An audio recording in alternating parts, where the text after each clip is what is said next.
Hello, everybody. It's Michael Jacob with Unleashing Intuition Secrets. Joined once again by my favorite intuitives. We're all authors now and best-selling authors. So congratulations, everybody. So, honey, I almost completely read your book. It's very fast read, very very nice. And Lisa, your book is still, outstanding. So lots, once you hit that author level, very few people are ever going to get rich, doing the author thing. But it is a good thing that people is like, oh, you're an author. You're like, you've arrived. It's like, yeah. Well, I'm finishing up finally the We Are Quantum that you're both in, and it's really come together beautifully. I'm just waiting on one more chapter. It's actually more work to do a collaborative book because it's like herding cats than it is to do one on your own. This has been over a year, whereas my other book took me 6 months. Yeah, very good. So, honey, you're we were talking before the show. Your YouTube, Honey C Golden, is really doing some good. You're doing some great stuff over there. I'll share it. I'll share the screen real quick so everybody can see. It's Honey C Golden, and she's got some great videos and live. They're getting some really good views. So we'll talk about some of the subjects that you're really getting some good views on. I think all of us are pretty like, is telepathy real? End of the world, old 3D to new world 5D. That kind of comes into your book, which is great. And then some other ones. I really like this gentleman you do lives with, Richard. He's a crack up, and so you guys fun. He is fun? The best. Yeah. He lives 2 hours north of me in Montreal, and he's hysterical. I thought it was German or something. So he's in Montreal, huh? Yeah, he's French Canadian. French Canadian. Okay, that's where that accent is. Yeah. So great job on your channel. You're getting like tons of views because your information is great. Of course, the three of us get great views on this channel as well.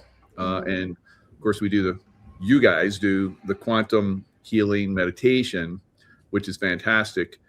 So we'll talk about that towards the end of the show so people can get more up to speed on that. Which one would you like to jump into first? The 3D to 5D Earth? I feel like we should get into the flat Earth versus round Earth versus. I mean, that one is so fun, and we can talk about Artemis. Yeah, we can roll that in too. Yeah. So Artemis, you're thinking it's like a complete hoax, huh? Total hoax. Totally hilarious. And what it's done is it's exposed the last, hoax, the moon landing, and so many people are aware now, but they had that one guy come out and basically say, oh, this is the first time we're going to go to the moon and it's in lower Earth orbit or whatever. I'm like, okay. So funny. They found that the woman who's the astronaut is actually an actress and had been in another movie. And then they were showing something where they had the food packets spinning around, and one had a red dot on it. And they said that's what they use to keep track of everything when they're doing it. What's the word? CGI. When they do CGI. And so this packet had a red dot on it, and it was spinning around, and it was like kind of going through his head, and it was pretty funny. And then one of the astronauts dropped Earth, like it was a little ball that looked like an Earth, and it fell. Yeah. And the other astronauts are standing there, and they're like, it didn't move. It didn't go float. So funny. So where are we at with the reality part? I mean, we got ETs coming in, got ET air, spacecraft and all that kind of stuff. Where's that coming from, and how does that relate to our solar system? And is there a solar system? What are your thoughts? Yeah. Yeah. There's a solar system. Yeah. Is it empty? No. I always get it's plasma.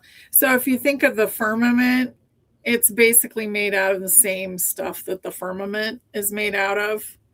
So the universe is thick, but it also has fascia, just like we have fascia. And they're like little tubes. So most of the travel happens through the fascia. And I started talking about that years ago. And I was like, oh my God, I have to bring this up. And people really, they seemed like they accepted it. They understood it. It made sense. So that was good.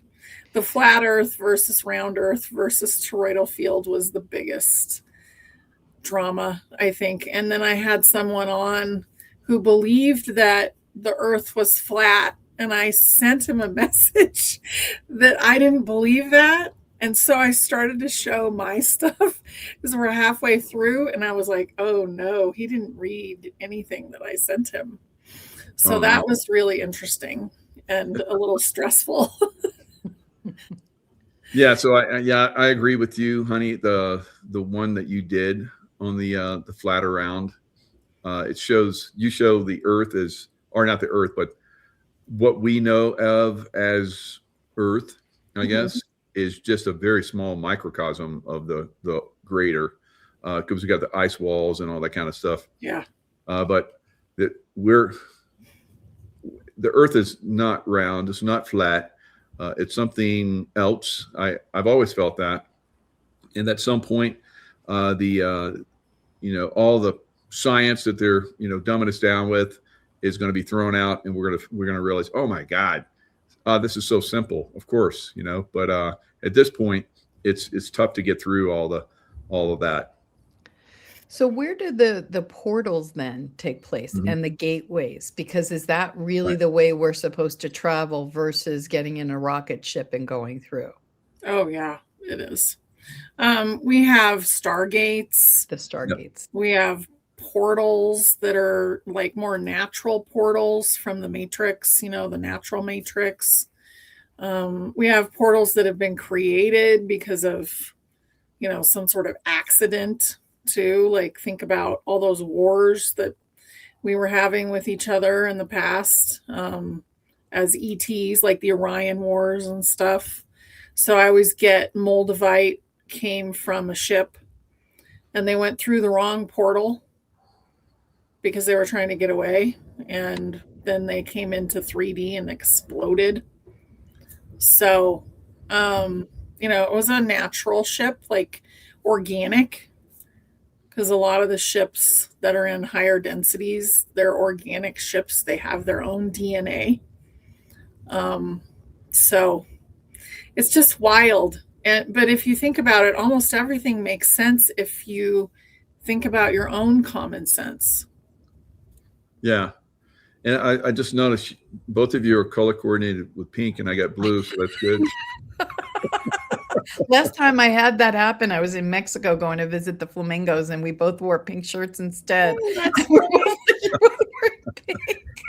Flamingos, did they come and greet you or what?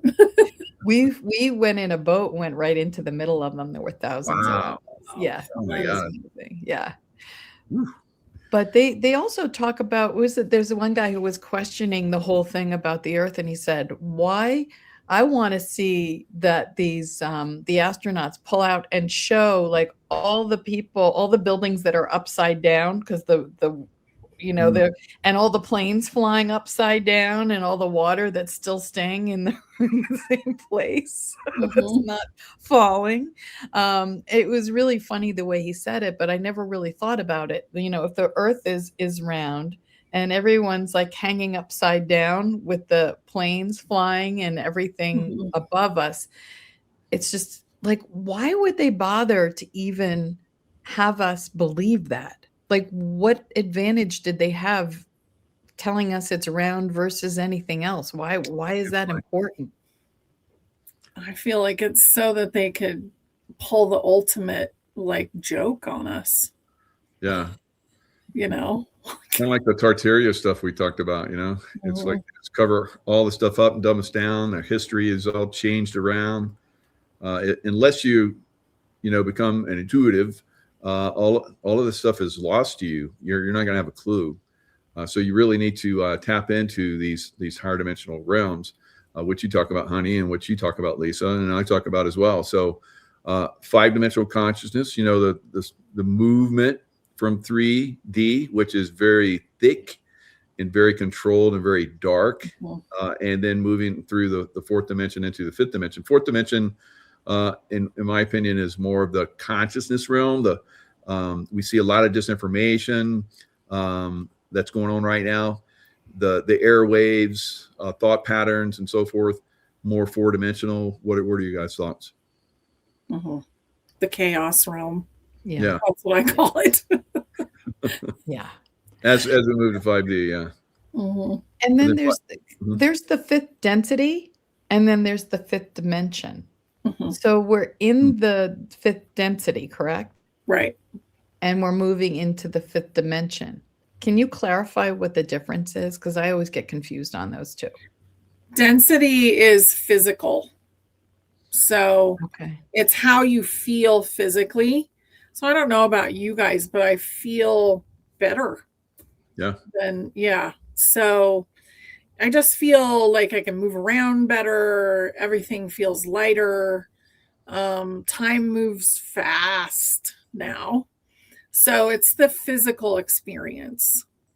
Yeah.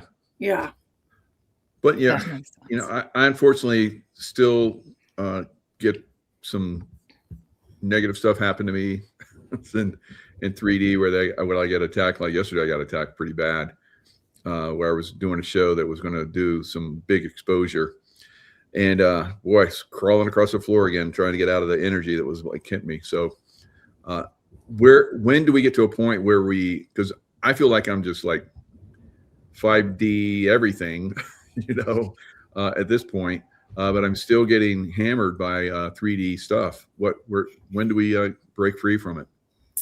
Well, some of it is shadows. So you want to think about that. Some of it's our own shadows. So like parallels that are not doing well, that need to be dissolved. So whenever I feel like I'm getting attacked, the first thing I do is clear shadows. Nice. And I send them home, to the astral plane to be judged, cleared, healed, all of that. So, and they're pretty intense, the shadows. And I've seen some people that have had like 30 or 40 shadows that are just hanging out around them and pulling them into like this yucky energetic. And once they're cleared, they're like, oh, I feel better. Yeah. But you and I talked about that earlier also, because the density is shifting and getting lighter, these shadows that are left are getting crazier. Yeah. Like I just got news about someone I knew did something horrible. Like there's some people who are really getting crazy right now, and all of our stuff is coming up. So yeah, it's about clearing those old timelines and clearing the parallels so that they can get healed and we can ascend. That's all part of it, is letting go of all that. Yeah, the shadow stuff is very interesting. I work in the demonic realms and clear a lot of that. But I feel like I'm cursed.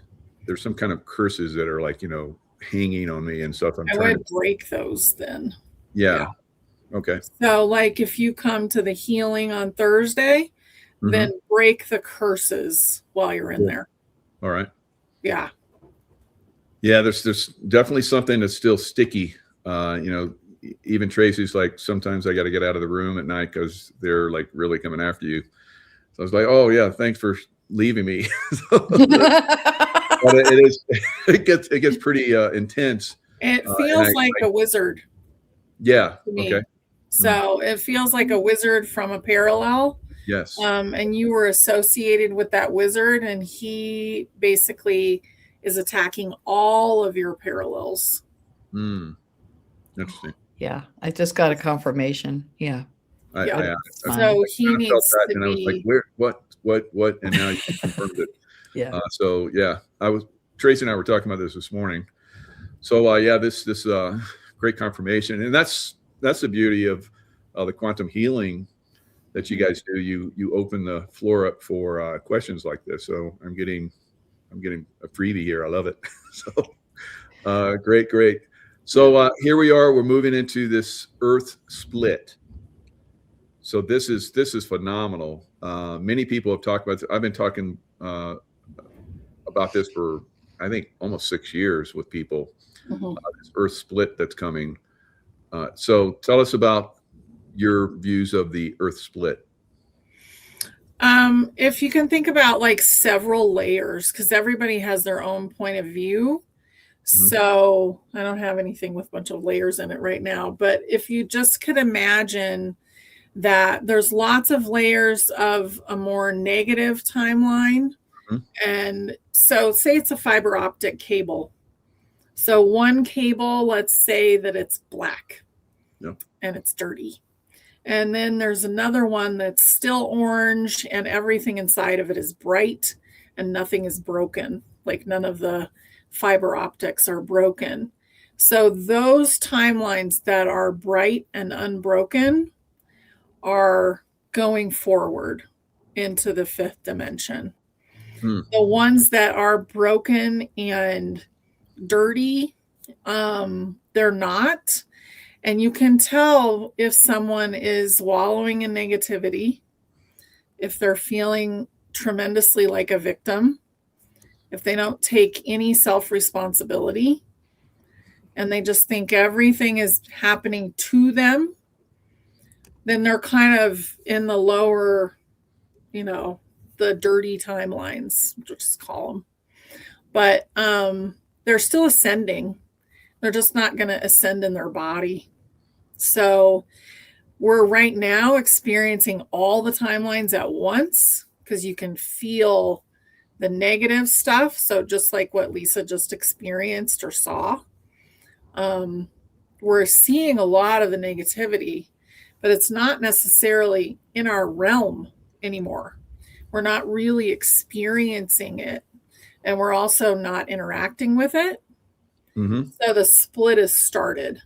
And I think 2026 is the split year, but also I think 2026 starts in April and ends in April. Absolutely. Yeah.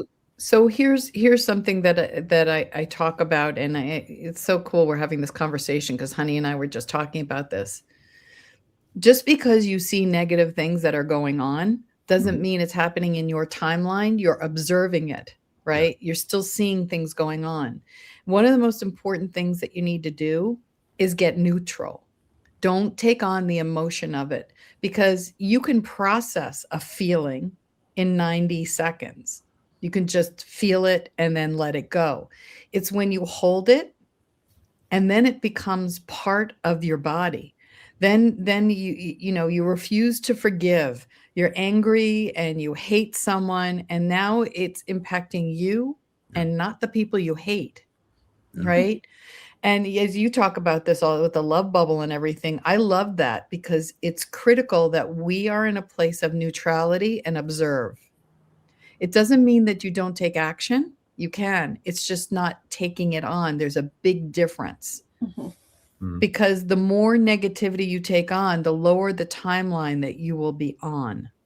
You'll end up in the dirty timeline. So you want to keep your frequency high, observe. It's not about me, and let things play out that are out of your control. Excellent.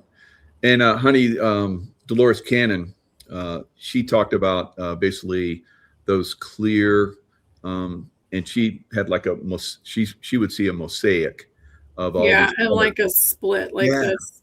Yeah, exactly. So that's what I thought of right away when you were talking about that. And it's what it is basically. And how you concentrate on different things, like Lisa's talking about. I would be with groups of people in combat zones in the early stages. Eventually, I leveled up to really high level people that had, we understood that what you focused on was what you're going to attract, especially in a combat zone. because everything's very, very fast in a combat zone. You focus on negative, it's like, boom, you're gone. I saw it over and over again. It's crazy. Really? But if you focus on positive, you're like you're talking about, Lisa, you're still moving in this environment. We're like happy-go-lucky, having a good time. Stuff is blowing up all around us, literally sometimes. And we kept our focus. We're all very positive guys, you know, and the people that we're protecting, you know, we had to educate them a little bit. They got wise over time too. And we just accomplished incredible things. So yeah, that's the level that we're moving into. So all the negativity that's out there, that's why I say stay in the love bubble, because staying in that love consciousness, you know, brings you access, of course, to higher dimensional realms of consciousness and so forth that are out there, and protects you for the most part. But even with me, as we were talking about, you can be subject to, you know, attacks. Mm-hmm. Yeah. And it's usually from something you're attached to somewhere. Okay. Yeah. Whether it's like in this lifetime or a different one. Wow. Yeah. Yeah, exactly. So I love, because there's so few people that talk about past lives and understand it, you know, which is a tragedy to me. There's a lot of confusion on that. I've been trying to awaken people on it at least for 10 years, you know, when my first book or second book came out, The Awakening of a Warrior. So it's a tough road. Why do you think people are so, is it religious? Is it, you know, what kind of indoctrination is going on with keeping people from tapping into their past life? Because when I did that took me to so many different higher levels over and over again. I don't dwell on those past lives, but they inform me at the time that I was led to, you know, discovery. What are your thoughts? But that's exactly why you said, because they inform you. They didn't want us to know. It's indoctrinated in religion. In the form of Judaism that I was raised in, when you die, that's it. You get in a box and that's it. They bury you in dirt. And it always bothered me because I knew there was something more, but I didn't have anyone in my family that I could talk to about that. Mm-hmm. And I would always look at my friends who, you know, talked about heaven, and I was like, I don't do hell because I wasn't raised in it. I don't believe in that either. So it was really about, you know, what's next. And it wasn't until I really did a deep dive into the principles of Buddhism and, you know, the whole past life regression and studying that and realizing they have documented proof of children who have gone back to the home where they were in a past life and saw family members. Yep. That they recognized, went into the house and said, like, that was my bedroom, knew everyone's names. It's all documented. And one of the things that I did was this program where they actually had two psychic intuitives that would meditate and call in a past life of yours. And they would write it out, and I wasn't allowed to see it. And then they would give us 1 or 2 lines at a time, and we had to recall it at a cellular level. And we spent the weekend in that persona. And so we had to dress like them. We had to draw what we look like and live in that for an entire weekend. And it was, you know, in the beginning, it was hard because you had to connect to it. The first one I did was my first past life regression. So I knew the entire story matched up exactly with what these other oracles had gotten. Incredible. Wow. It's really fun. I think a lot of people are actually afraid to know too. Yeah. You know, but once you start finding out, it's way more fun. Some of them are horrible though too. So you do have some past lives that are really, really hard to look at. Mm-hmm. I remember the movie Troy. Do you remember that with like, Brad Pitt? Brad Pitt, yep. Yeah. And I had a past life come in, like drop into my head as I was watching that movie. And then I just hated that movie because that was such a tumultuous, like past life. Yes, I remember that. Yeah, but the thing is that if you tap into them, you're calling in actual skill sets. Mhm. So you can call in abilities, but you also have to be able to look at, if you have one come in, I was not a nice person. We weren't all good in every single lifetime. Mhm. Yeah. That's where the karma gets created. So you have to be able to forgive yourself and let go of. And one of the things that always helped me was I believe that we contract before we come in. We have a contract. So it was an agreement. Like, I came in saying that I was going to do these things to you to hurt you so that your soul would have this experience, so that I could deal with that in a better way if I saw that I had actually intentionally hurt people. Yeah. Mhm. And that forgiveness, I think, is huge. Yeah. And that's part of what I think going into the past lives helps you do as well. Forgive things you've done, forgive things that other people have done to you, and on and on and on. And once I got into that, more and more stuff started to come through. On the Trojan thing, I was King Idomeneus in that lifetime.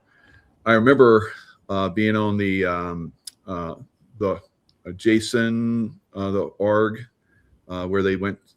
They sailed, and they had the Golden Fleece, Jason and the Argonauts. That's what it is. And Okay. so I was a little boy then, and Hercules was on it, and so I've traced Hercules to actually Donald Trump at this point. But Wow. and I've had many lives with him. We've worked together in a tight soul group. But I remember so I'm asking, where did the Golden Fleece come from? So there is, you go up the Bosphorus Strait and up into one of the rivers that comes from Russia. I can't remember which one it is now. There was gold in hills. And so they took a fleece from a sheep, and they would put it in the water, and it would collect the gold. So monatomic gold at that time was it was unbelievably, all the elite, wanted the monatomic gold. So that's how they got it. So by going into that past lifetime, that's how I started to find all that stuff out. So when you go into these past lifetimes, you cut through all of the lies and the bullshit that they put into our consciousness about history, and you cut through it and you find all this stuff out. It's pretty cool. It is. Yeah. It was kind of amazing because the tech was all very advanced, back then. And I remember the house that we were in, and it looked kind of shaped like a pyramid. It was very interesting and had these huge terraces. And then out in front was like a beautiful garden, almost like an English garden would look, with the maze and all that kind of stuff.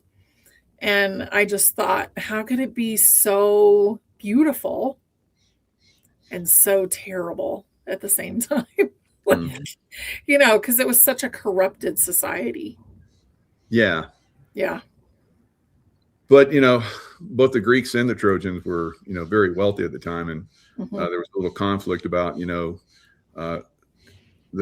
the Trojans were going to charge for ships to go up and down the Bosphorus. And the Greeks are like, no, you're not. Kind of like what's going on now. I was just going to say, amazing how that repeats itself.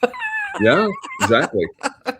And a lot of those guys were Spartan. I was the king of Crete at the time, and on the return, the Iliad and the Odyssey basically, talks about all that era. And I remember returning. We were on the battlefield, and I remember we fought for like 2 days straight in the sun. So the Earth stood still. And it was one of those, Planet X type things where it came close and it captured and it held the Earth on the other. So I was like, what is that? And they were talking about rivers leaving their banks, all kind of crazy stuff. So I was like, what? Because I had their memory of fighting like that. And they kind of talk about that in the Iliad. So I'm like, what was that? So I started doing the research again, and I found out that on the other side, the Mayans had 2 days of darkness. So during the same time frame. Wow. So, you start to find all these different things out throughout history. and the long journey, why it took so long for everybody to get back home. It wasn't like 9 or 10 years, but 9 years back then is like a long time. But so I remember coming back, and all of the stars and stuff we used they were different because the world had shifted. So it was hard for us to find our way back home. Yeah, that's cool. It's really cool. I wonder, I know that we've probably had more than one ice dome. Probably 3 is what I'm getting right now. Wow. But we've had all this local stuff, like local stars, that have been put up there for us, local sun, local moon. The moon is the funniest thing, I think, because it's definitely not what we think it is or what we've been told it is. But Right. It's just such an interesting thing. And it's all shown to everyone in the movies, like movie after movie shows you, like the Truman Show. We're watching Paradise right now, which is totally similar. The Simpsons movie, like there's just the Dome, that series. Oh yeah. So everything's been shown to us, but it's all been given to us in the idea that it's fake. And what they're doing is disclosing everything. So I think as people let go of the programming, that's going to shift everything a lot faster. But also, people who will not let go probably won't be here by next April. I think we're actually going through that. That split is going to take NPCs as well. Yeah. Mm-hmm. Yeah. So I have a question, because we were getting back to the whole Earth thing and the moon, because we're always taught how much the moon impacts us from the standpoint of, our currents and the tides, and also women's menstrual cycles. And women tend to give birth more around the full moon, and people go crazy on the full moon. My uncle used to be a paramedic, and he said we would time it, full moons, people would go, more suicides, everything. So if the moon isn't really what we think it is, because I'd always heard it was like just almost like a empty, it was like almost like a spaceship or something. Yeah. So how every 30 days is something like that impacting us in that way? It's every 28 days. Or 28, yep. Yeah. But so I got that the moon, once they hung the moon, right? Once they hung the moon, then what did they do? They moved all of the attention off of Earth, because those are Earth's cycles, not moon cycles. Oh, okay. So they took the attention that women were giving to the Earth and put it on the moon. So it was another division thing. And it kind of separated women from nature more. Oh, so we had to go up instead of down and connect to the Earth. That's so it ungrounded us. Yeah. Because I used to be a bouncer in a bar and bartender and so forth. Yeah, the full moon was like we're and I could call it. I was like, yeah, this is going to be a good one, because I get the energies. Sure enough, I'm pounding people and they're trying to pound me, but but it wouldn't affect women. That the women wouldn't go crazy for the most part. It's just the men. The men during that cycle would just get really, really crazy. Why is that? Why are the men getting crazy? You would think it would affect women more, because the menstrual cycles, like you guys are talking about, but men are the ones that really get just crazy. I feel like it had to do with the pheromones from the women and the changes within the woman. Women. Yep, and they couldn't get them, and then they couldn't handle dealing with it.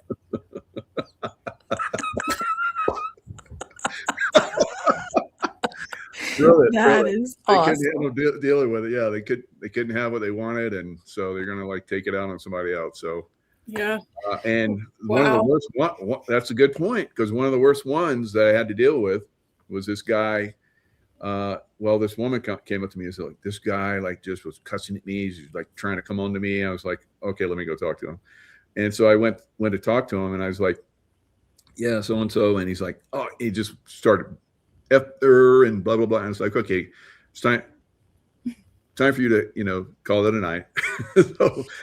So I'm sure I'm just gonna.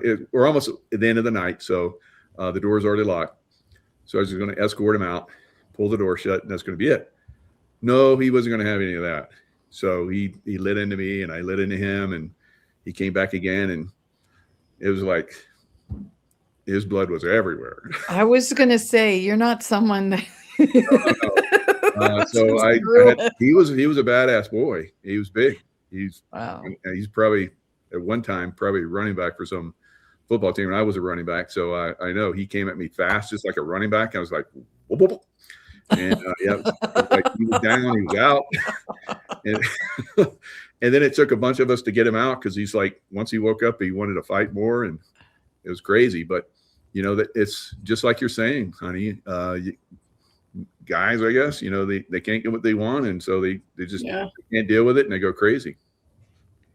So is that also because men have been taken away from the divine masculine as well? Like they haven't learned how to connect to their emotions? Because I think about, for women, we are raised to be in our emotions. Because of our menstrual cycle, we are given a time, whether we want it or not, to process our emotions, because they're just coming up, right? And so for men, I feel like that whole part of them can be very much disregarded. Big boys don't cry. You're not allowed to have your feelings. Yeah. And I'm watching the whole, process of seeing how the divine masculine is slowly being brought back in, and the divine feminine. And if you watch, what is that show? I was talking about this. I've fallen in love with this show, Love on the Spectrum. Have you seen that? Oh my God. It's autistic people being matched and how they go through. It's on Netflix. It's fantastic because there's no filter with them. And they're showing like these men are totally in their feelings. And they're totally like, I love you, you're beautiful, and are you okay? And like the constant that you watch them try to navigate their emotions and feelings without any filters. It's really beautiful if you get a chance to watch. I watched the 4th season with my daughter. She said that one was better than the earlier ones, but yeah. I think the coming in with the new, the 5th dimension is also allowing men to have their feelings. Mm-hmm. And allowing them to really step into that divine masculine and living in their heart. Yeah, I completely agree with that. So when I, hardcore Navy SEAL, and, started the first hand-to-hand program, crazy skills with, the military and that side. When I really started to go into the intuitive side, the spiritual intuitive side, I mean, because I'd kind of touched on it, as a kid all the way through. But when I really started to go into that, it just completely opened up the masculine side so much more. So it's, I always try to tell guys, you're missing out on tapping into that, incredibly beautiful side of yourself. But it's like you said, Lisa, and I always think of that song, "Big Boys Don't Cry." Yes, but it's the same with women, that the divine feminine, the feminine is always perceived as weak. I can't tell you how many women have said to me, I don't want to step, they carry their masculine because they don't want to tap into their feminine because they feel that the feminine is weak. And if you watch the movie Melania and you watch the love story with John F. Kennedy Jr. and Carolyn Bessette Kennedy, you see these are two women who really know who they are. Nice. And so it's showing what a balance is instead of this distorted view of what the masculine and feminine is. And so I'm looking forward to see more of that, and I'm seeing more people stepping into that. Mm-hmm. And we have to, if we're going to ascend. And I agree with you, honey. If there's lots of different timelines, you can go on the dark path, and some people don't see it as a dark path. They wanted to experience this transition as much as they could. Their souls are still need to be developed, so they're getting a little piece of it, so that their next time around they're going to probably ascend. And I've talked about this for well over a decade with people, and so forth. So it is something that is real. It's hard for people to fathom that there's going to be this split, but biblical. Going into biblical times, I mean, they've talked about this split that's coming for a long time. Yeah, and I have to commend you, Michael, from the standpoint of having been a soldier, especially in the super soldier realm, and also in some of the most elite, where they really take that divine masculine out, right? They just warrior.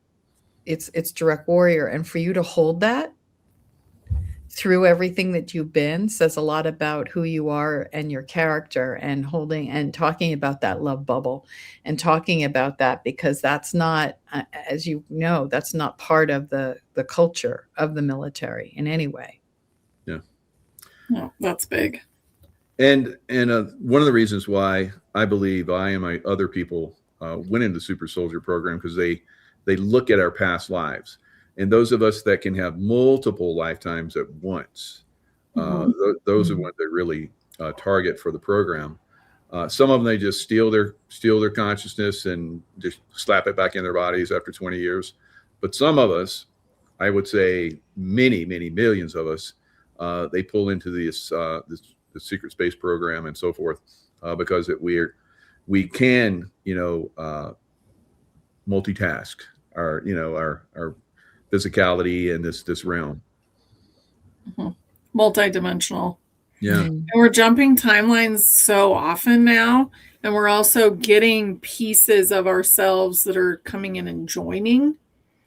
So, I always show this pine cone as the oversoul, but if you have 10 fractals or 20 fractals of yourself right now, we started out in 2020 with like 1/10.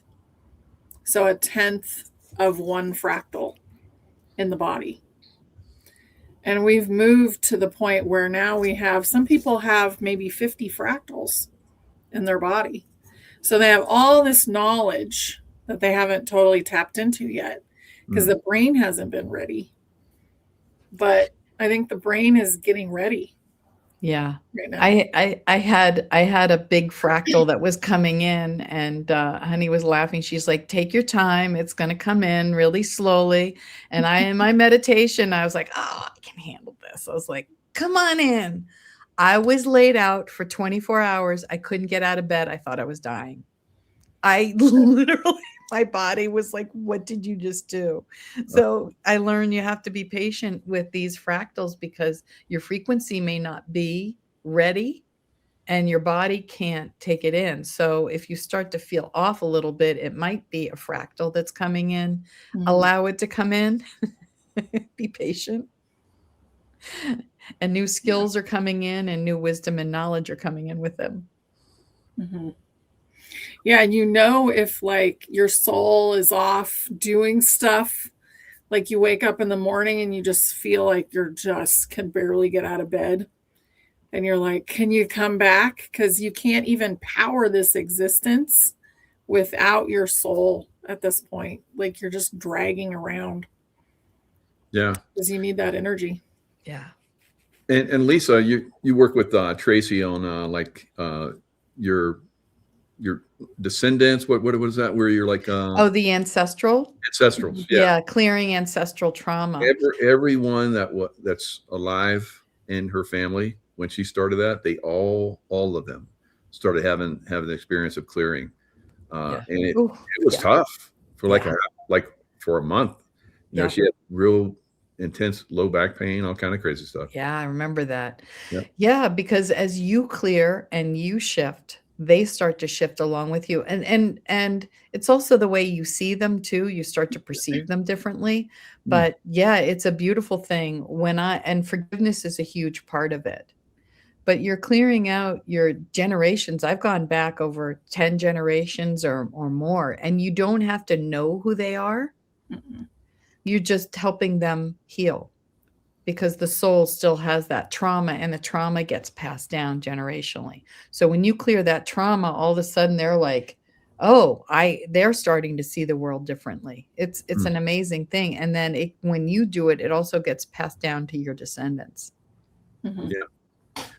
Telepathy. So you guys discussed it on a show.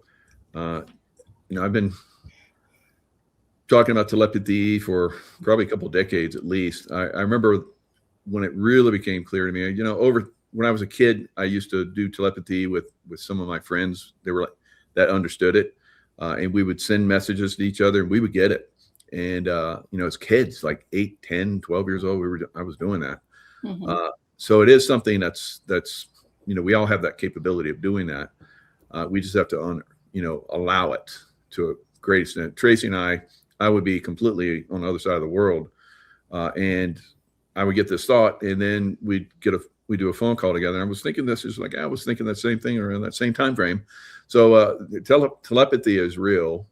And how would you, advise people how to tap into that more, or how to allow that? You just said it, allow. We're in the way of a lot of stuff. Yeah. No, I was going to say, I literally two mornings ago, I was with my daughter and my granddaughter, and I was sitting with her and giving her morning feeding so my daughter could take a break. And I was thinking in my mind, should I leave tonight or should I leave tomorrow morning? And literally my daughter walked in and said, what's your plan? Are you leaving tonight or tomorrow? Like almost instantaneously. Wow. Yeah. Yeah. Yeah, that's impressive. Mm-hmm. I think colors and stuff are really easy because telepathy is, pictures mostly, pictures and feelings, just like a dream. Mm-hmm. So think of a color and see if the other person can figure out what color you're thinking about. Oh yeah, that's a real good one.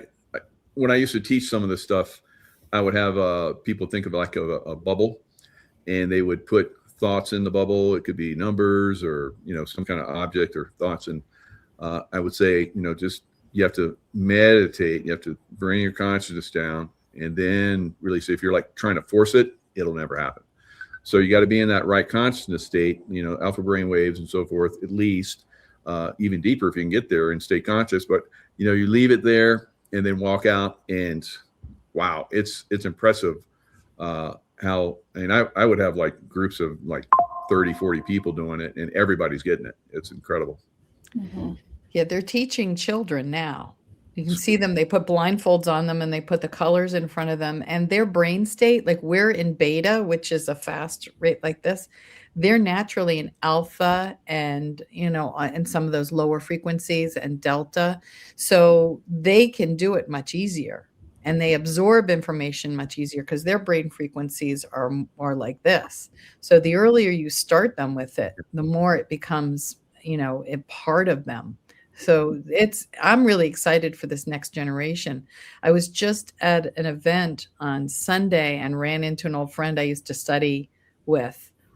We did a shamanic apprenticeship together, and she does stuff with children where she's like, let's make up a story and let's go up to the clouds and who do you see? And just helping them tap into, into manifestation and what they see. It's really fascinating. And we need to tap into their world because they're going to be seeing a lot of stuff. Yes, theta. Thank you. That was the other word. It was like theta, delta, and alpha. Someone just posted that. Very nice. Very nice. Yeah. So we're moving into this quantum reality, this 5-dimensional, consciousness realm, breaking free from the, the darkness of the old world, the control, this, all the untruths and lies and so forth, and dark entities that are trying to control us or hamper us in different ways. So you guys do the quantum meditation. Tell us a little bit about that. Well, we go into the Akash and we deal with all the contracts. So that's really important. Lisa gets everybody really grounded. And we start the forgiveness process with Lisa. And I think this next time we're going to bring in a little bit more of nature and ask for the power of nature to come in, because the body is part of nature. So if somebody's having a body issue, we're going to work with that too. So I don't know exactly what that's going to look like. So when that happens, I'm just channeling my soul's information in. So that should be really fun and brand new. So it kind of reminds me of Star Trek when they were quantum jumping with the mycelium. I think we're going to be doing some of that next time. Yeah, and as spring is happening, go out and be with the nature, go out and ground. I've meditated where I've sat at the roots of a tree and put my back to the tree and had conversations with them. And they really, they will help you. They will pull stuff out of you. They want to help. Mm-hmm. They not only do they recycle the carbon dioxide into oxygen, they also will recycle negativity and help us with our thoughts. And it goes through into the ground to the mycelium all around the world. So it's really amazing. It's amazing to get out in nature. Yeah. Very nice. So the links are in the description box. Yeah. Let me pull that up real quick. Yeah, it's this Thursday. We have a 12 o'clock and a 4 o'clock Eastern. You can come to one or come to both. Bring your pets. They enjoy the healings as well, especially the dogs. Love dogs and cats, but any pet that you have, you just leave the door open so that they can leave in case it gets a bit too much. But we've had some really amazing feedback of, it's $44. I can't even begin to tell you the miracles that happen in this group and the value that they get. And also Honey answers a lot of questions that people have. She's really amazing. It's a lot. And we have this other woman, Liz Perkins, who's also got her master's in botany, and she does some amazing healing work as well. And she's part of our group. She's amazing. Mm-hmm. She is. Yeah. Excellent. And I use Michael Jaco and get a discount, so that's there for everybody as well. But yeah, what a great meditation. I love those meditations, and you have a really good group of people that come in and do that, so that's really nice. So Lisa, this is your website. Let's see if we can bring it back on. Oh yeah, Lisa, or it's lisamindset.com if you want to go there. And also, I'm building my YouTube. I just got past 1,000 views, so anyone who wants to go, yay, Lisa Schermerhorn on my YouTube, I appreciate it. But yeah, that's my website, and I'm in the process of updating it. But you can book appointments. I still see people individually. That's my book, And Every Belief is a Lie. And I have another book coming out, We Are Quantum, that should be out in the next month or two. Oh, nice. And I'm part of, in 2 weeks in New York, I'm part of a group called the awakeningsummit.org. And it is a powerhouse of people who are there. We've got... let me give you the list. Stu's News, he's actually coming over from the UK. Derek Johnson, Dr. Jan Halper-Hayes, wow. Patrick Gunnels, Carrie Cassidy, Joe Rosati, and Scott Stone from the Truth Stream, Brad Olson, who I haven't met in person yet, so I'm really excited to meet him, okay. Laura Worley, Matt Geiger, and they just added Do you know Chris O'Connor? I think he was also a super soldier. Lewis Herms, Lee Dundas. Dave from News Treason, Joe Rambo. It's quite a and Mark Abrams. So I'm excited. It's in Linden, New York, on Long Island, and it's a 2-day event, and it should be amazing. If you go on the awakeningsummit.org, I'd love to see you. I'm one of the speakers on Sunday, I think. Yeah, Sunday afternoon. That's going to be great. Yeah. Yeah, that sounds amazing. And honeycgolden.com. That's in the description box too, where you can link into this. And of course, Honey's book. Go over here to, was it Stolen History? Yep. Yeah. Stolen History. Scroll down a little bit, and there's Honey's book. And like I said, it's a quick read, but so deeply insightful. I mean, you're like, oh, this is so good. Right. Yeah, I forgot to mention it's the 25th and the 26th, so it's not this weekend, the next weekend. People are like, when is it? I forgot the dates. Yes. April 25th and 26th. Very nice, very nice. Yeah. So all right, ladies. Any final words? No, I would say it's time to start having some fun, like just in general. So if you can do it, definitely do. Absolutely, I agree. Yeah, and we look forward to seeing you guys on Thursday. And also, we have a library, so if you can't make it on those times, you can go into the library. They're just as powerful if they're recorded, and you can do them multiple times, so you don't have to just do it that one time. You get a lot of benefit out of those healings. Yeah, you really do. And I've done lots of meditations, and that's one of the energy of that meditation is fantastic. So yeah. Once you do that, it just opens you up more for the quantum realm. So if you're kind of a newbie to this, it's going to be good for you. And if you've been around doing this for a long time, it's just as good, if not even better. So fantastic work, ladies. Thanks so much. Thank you. Thanks for having us. Yeah, love doing this. We should do more. Yeah. Yeah. All right, everyone. Have a great day, and we'll see you guys next time. All right.